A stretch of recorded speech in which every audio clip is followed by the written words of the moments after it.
Welcome back. Panelists here. NBC News Washington correspondent Yamiche Alcindor. Jake Sherman, co-founder of Punchbowl News, Democratic pollster Cornell Belcher, and Wall Street Journal columnist Peggy Noonan. I want to start with sort of this issue of violence. I mean, the former president, Peggy, you know, he is doing it again. However you want to look at it, he's doing it again. And it's really kind of ugly. Let me play some of the stuff that he said, particularly this first bite.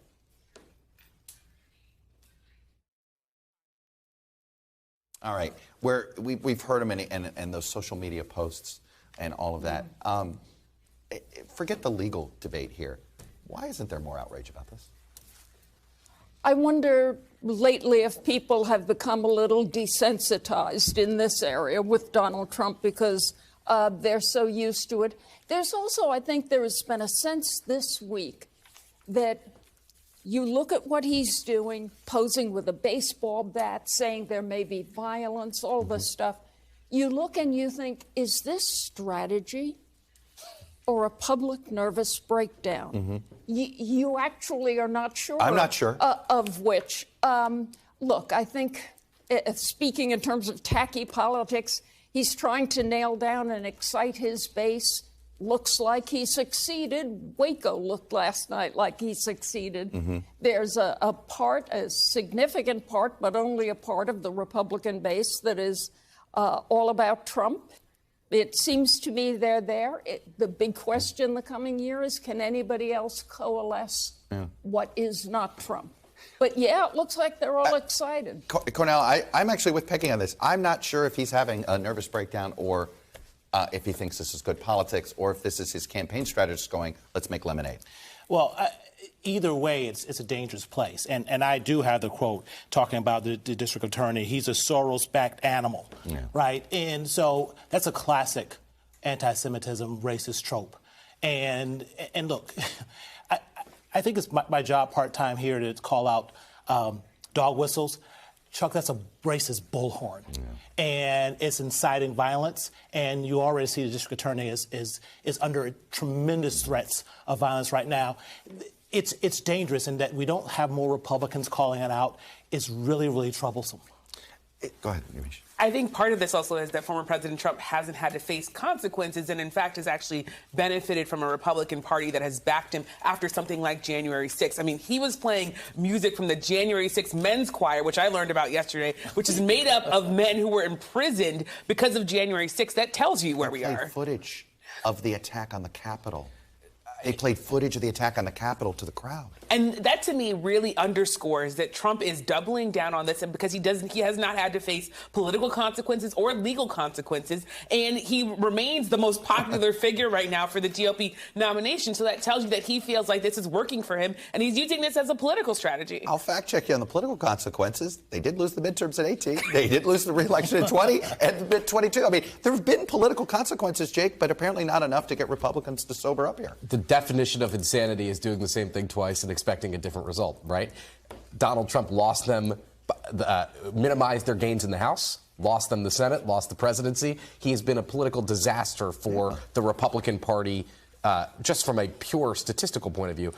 It is amazing to me, having been there on January 6th, and we all know as sane people what happened on January 6th. It was an insurrection. They tried to stop the election. The people who are in Congress, who were being guarded by Capitol Police officers and federal agents with machine guns, also know what happened, but they're pretending they don't. And I should say political consequences within the Republican Party. No, I know. I was fact-checking you just a bit there. I want to transfer, because as much as we learned about Donald Trump and the GOP this week, we also learned a lot about Ron DeSantis this week. We've got a pretty interesting story here. A Republican strategist who didn't want to be named told our reporters here at NBC News that this last week with DeSantis has not been going so hot. DeSantis is doing a book tour, this anonymous Republican strategist says. He's barnstorming the country and his polls are going down. Meanwhile, Trump's potentially under indictment and Trump's going up. It's just not a good look for DeSantis. There's been a lot of, questioning of DeSantis this week. Peggy, are you questioning him? Well, look, the past week showed you all of the worst and most objectionable, upsetting, and just horrifying of Donald Trump, who DeSantis, we assume, will be running against.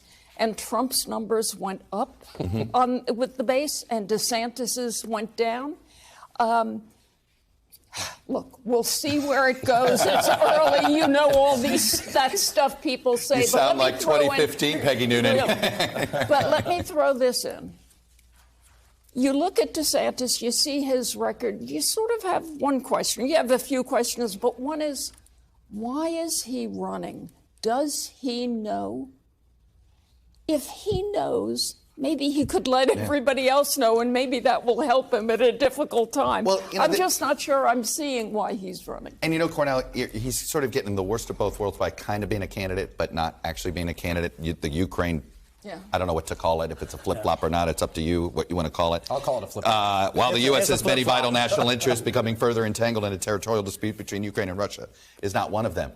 Now take a look at what he said to Piers Morgan, literally 4 days later. Take a listen. If I could snap my fingers, I'd give it back to Ukraine 100%.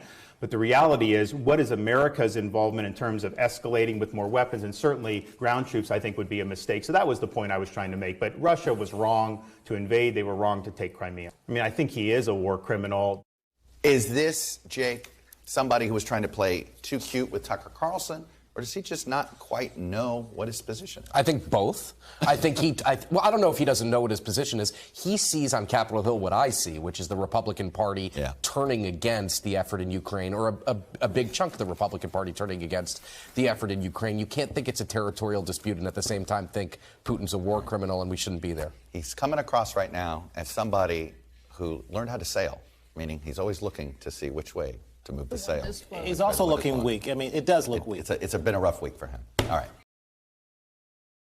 Thanks for watching our YouTube channel. Follow today's top stories and breaking news by downloading the NBC News app.